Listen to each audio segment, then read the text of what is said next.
Assalamualaikum warahmatullahi wabarakatuh. Di sini saya akan mempresentasikan mata kuliah Bank dan Lembaga Keuangan Syariah yang bertemakan pembiayaan syariah, di mana presentasi kali ini disusun oleh kelompok 9 yang terdirikan dari beberapa anggota, yakni saya sendiri Ahmad Jazili dan rekan-rekan saya Asfiatri Sastia Devi, Muhammad Evan Chandra, Mustaqim, dan Nur Arifin. Yang pertama, saya akan menjelaskan tentang definisi pembiayaan syariah. Pembiayaan syariah secara umum kegiatan suatu bank antara lain adalah penghimpunan dana dari masyarakat dalam bentuk tabungan, giro, dan deposito, kemudian menyalurkan dana tersebut kepada masyarakat dalam bentuk kredit atau pembiayaan, serta kegiatan jasa-jasa keuangan lainnya. Yang kedua, pengertian pembiayaan menurut Undang-Undang Dasar. Menurut Undang-Undang Dasar Nomor 10 Tahun 1998, pembiayaan adalah penyediaan uang atau tagihan yang dipersamakan dengan itu berdasarkan persetujuan atau kesepakatan antara bank dengan pihak lain yang mewajibkan pihak yang dibiayai untuk mengembalikan uang atau tagihan tersebut setelah jangka waktu tertentu dengan imbalan atau bagi hasil. Pembiayaan merupakan aktivitas bank syariah dalam menyalurkan dana kepada pihak lain selain berdasarkan prinsip syariah. Dan Arifin tahun 2010 halaman 681. Dalam bukunya yang berjudul Islamic Banking, pembiayaan atau financing adalah pendanaan yang diberikan oleh suatu pihak kepada pihak lain untuk mendukung investasi yang telah direncanakan, baik sendiri maupun lembaga. Terus yang kedua, menurut Dr. Syafiq Antonio 2001 halaman 160, dalam bukunya yang berjudul Bank Syariah dan Teori Praktek, pembiayaan adalah pemberian fasilitas penyediaan dana untuk memenuhi kebutuhan pihak-pihak yang merupakan defisit unit.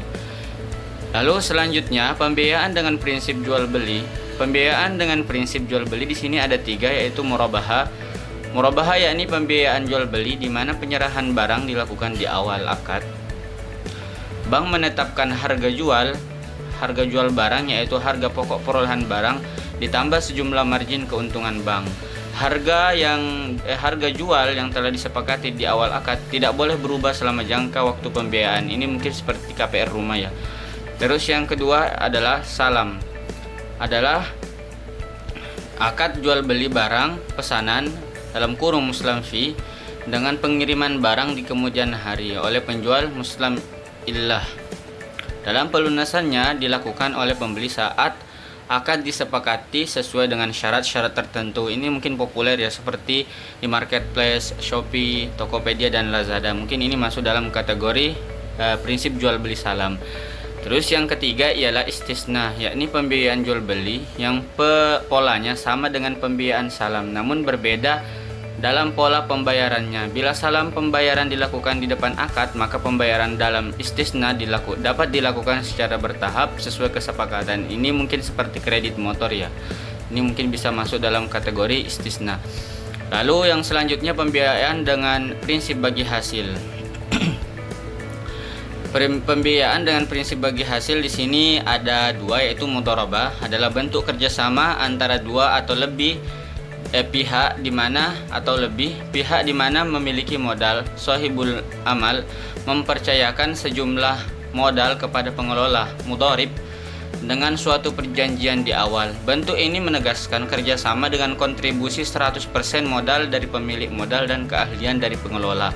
Yang kedua ialah musyarakah, perjanjian di antara para pemilik dana atau modal untuk mencampurkan dananya atau modal mereka pada suatu usaha tertentu dengan pembagian keuntungan di antara pemilik dana atau modal berdasarkan nisbah yang telah disepakati sebelumnya. Lalu yang selanjutnya ialah pembiayaan dengan prinsip sewa-menyewa. Pengertian pemberian sewa-menyewa atau ijrah dapat didefinisikan sebagai transaksi terhadap penggunaan manfaat suatu barang dan jasa dengan pemberian imbalan. Di sini ada 2. Yang pertama ialah ijrah murni. Suatu transaksi sewa-menyewa objek tanpa adanya perpindahan kepemilikan, yaitu objek tetap dimiliki si pemilik. Ini mungkin seperti rental mobil ya. Kita rental mobil itu kita hanya menggunakan mobilnya tapi tidak dimiliki. Terus yang kedua ialah ijrah mutahiyya bit tamlik, suatu transaksi sewa menyewa di mana terdapat pilihan bagi si penyewa untuk memiliki barang yang disewa di akhir masa sewa melalui mekanisme sell and leaseback. Selanjutnya yaitu jenis-jenis akad. Yang pertama, pembiayaan dengan prinsip jual beli. Ada 3 macam, yaitu murabahah, salam, dan istimna. Yang kedua, pembiayaan dengan prinsip sewa menyewa atau ijarah. Dapat didefinisikan sebagai transaksi terhadap penggunaan manfaat suatu barang dan jasa dengan pemberian imbalan. Apabila objek pemanfaatannya berupa barang, maka imbalannya disebut dengan sewa. Sedangkan bila objeknya berupa tenaga kerja, maka imbalannya adalah upah. Dan yang ketiga, pembiayaan dengan prinsip bagi hasil. Berdasarkan komposisi secara modal bank, dalam usaha nasabah terdapat 2 pola pembiayaan, yaitu mudharabah dan musyarakah. Selanjutnya, mekanisme transaksi. Contoh aplikasi murabahah biasanya terbagi menjadi 2. Yang pertama yaitu pembiayaan konsumtif berupa pembiayaan pemilikan rumah, pembiayaan pemilikan mobil, dan pembiayaan pembelian perabotan rumah tangga. Dan yang kedua yaitu pembiayaan produktif berupa pembiayaan investasi mesin dan peralatan, pembiayaan investasi gedung dan bangunan untuk kantor atau pabrik atau sekolah, dan pembiayaan bahan baku produksi. Penjelasan skema murabahah. Yang pertama yaitu bank dan nasabah melakukan akad pembiayaan jual beli atas suatu barang. Dalam akad ini, bank bertindak sebagai penjual dan nasabah berlaku sebagai pembeli. Dan yang kedua, bank melakukan pembelian barang yang diinginkan nasabah dari supplier atau penjual dan dibayar secara tunai. Dan yang ketiga, barang yang telah dibeli bank dikirim oleh supplier kepada nasabah. Selanjutnya, nasabah menerima barang yang dibeli, dan atas barang yang dibelinya, nasabah membayar kewajiban kepada bank secara angsuran selama jangka waktu tertentu atau yang sudah ditetapkan oleh pihak bank. Selanjutnya, contoh aplikasi salam. Untuk penjelasan skema salam ini, contohnya kita ambil dari produk pertanian. Sebagai contoh, seorang pedagang besar sembako melakukan pemesanan 1000 ton beras yang tipe, kualitas, dan kuantitas dan harganya sudah ditentukan kepada seorang petani. Karena petani tersebut tidak memiliki modal kerja, maka bank akan membiayai modal kerja petani. Penjelasannya yaitu yang pertama, bank dan nasabah 2 melakukan akad jual beli atas suatu barang. Dalam akad ini, bank bertindak sebagai penjual dan nasabah 2 berlaku sebagai pembeli. Yang kedua, bank melakukan pemesanan barang kepada nasabah 1 sesuai spesifikasi barang yang dipesan nasabah 2 dan melakukan pembayaran di muka dengan kondisi barang belum tersedia. Antara bank dan nasabah 1 terjadi transaksi pembiayaan salam. Dan yang ketiga, nasabah 1 mengadakan barang sesuai pesanan. Dalam hal ini, barang yang dipesan memerlukan proses untuk pengadaannya. Setelah proses pengadaan atau pembuatan barang selesai, maka barang dikirim oleh nasabah pertama kepada nasabah yang kedua. Keempat, setelah barang diterima, nasabah kedua melakukan pembayaran secara tunai kepada bank. Untuk keuntungan bank adalah selisih antara jumlah pembiayaan kepada nasabah yang pertama dan harga jual yang dibayar oleh nasabah yang kedua.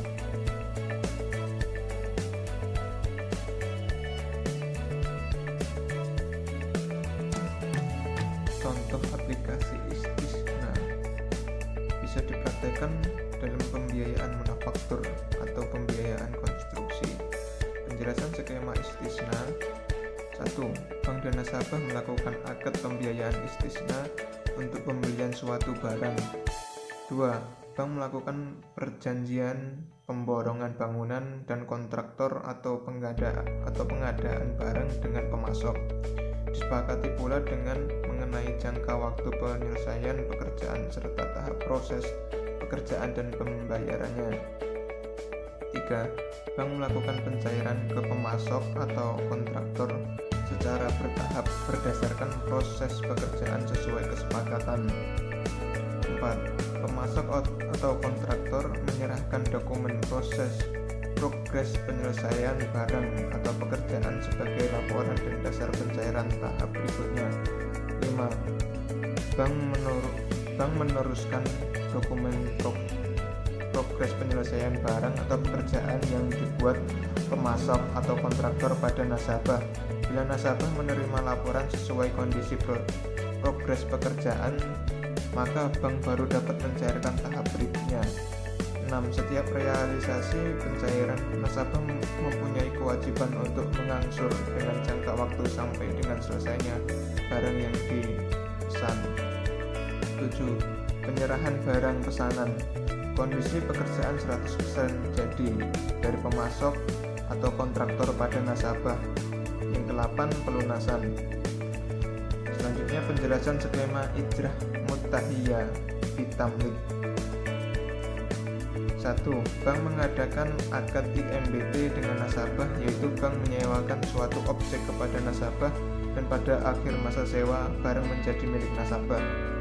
Kedua, bank membeli objek sewa, yaitu semisal sebuah mobil dari supplier atau penjual.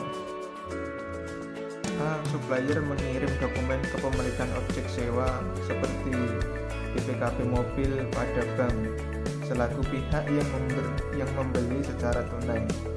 B. Pada saat bersamaan, supplier melakukan pengiriman barang pada nasabah sebagai penyewa. Yang ketiga, nasabah selama masa sewa melakukan pembayaran biaya sewa kepada bank. Yang keempat, pada akhir masa sewa, objek sewa akan dihibahkan oleh bank kepada nasabah.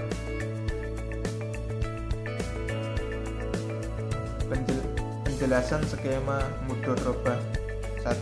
Bank dan nasabah sepakat untuk bekerja sama dalam suatu usaha yang dijalankan oleh nasabah melalui sistem bagi hasil.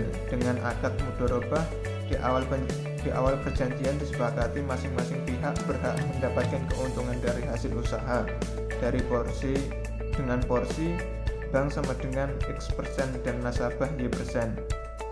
2. Dalam mudharabah, bank memberikan share dengan biaya 100% kebutuhan dana untuk menjalankan usaha, sedangkan nasabah memberikan share kepada keahlian untuk menjalankan usaha. Yang ketiga, setelah usaha yang dijalankan mendapatkan realisasi pendapatan, maka akan dilakukan pembagian hasil keuntungan sesuai nisbah masing-masing. Yang keempat, pada akhir masa pembiayaan, modal yang diberikan bank akan dikembalikan. Selanjutnya penjelasan skema musyarakah. 1. Bank dan nasabah bersepakat untuk bekerja sama dalam suatu usaha yang dijalankan oleh nasabah melalui sistem bagi hasil dengan akad musyarakah. Di awal perjanjian disepakati masing-masing pihak berhak mendapatkan keuntungan dari hasil usaha dari porsi bank sama dengan X% dan nasabah sama dengan Y%. 2. Dalam musyarakah, bank memberikan share dengan membiayai sebesar kurang dari 100% kebutuhan dana, sedangkan nasabah memberikan share kepada keahlian dan share dana. Jadi dana nasabah dan bank akan disatukan sehingga berjumlah 100% dari total kebutuhan permodalan untuk menjalankan usaha. Ketiga, setelah usaha yang dijalankan mendapat realisasi pendapatan, maka akan dilakukan pembagian hasil keuntungan melalui nisbah masing-masing. 4. Pada akhir masa pendapatan, modal yang diberikan bank akan dikembalikan. Sekian presentasi dari kelompok kami. Jika ada kekurangan dan kelebihan, kami minta maaf sebesar-besarnya. Sekian, wassalamualaikum warahmatullahi wabarakatuh.